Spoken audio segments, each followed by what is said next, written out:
नमस्कार संगवारी हो। आरंभ फिल्म्स रंग सरोवर के आज के प्रस्तुति में हम आप मन ला जोड़े बर जात हन छत्तीसगढ़ के परब और संस्कार गीत संगीत मन के संग। और रंग सरोवर के ये प्रस्तुति के नाम है न दावत बोल गवावत धुन।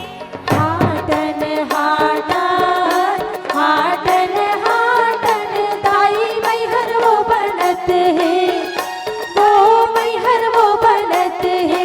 देसन देसन दाई हाथो ससुरा,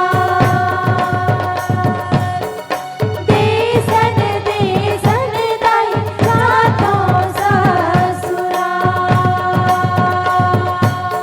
संगवारी हो, वैसे तो आप मन जानते छो कि बिहाव के जिन संस्कार है, जिन परब है, वो उत्साह और उमंग के परब है।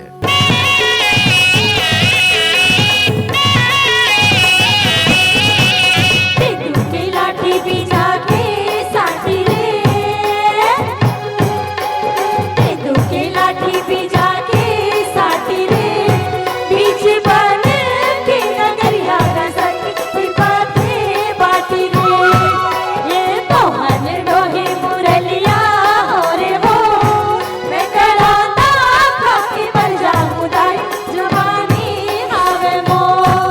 ये मोहन डोहे मुरलिया हो रे हो, मैं कराता खाके मर जाऊं दाई जवानी आवे मो। मित्रों, विवाह में एक प्रमुख अंग है भावर की रस्म।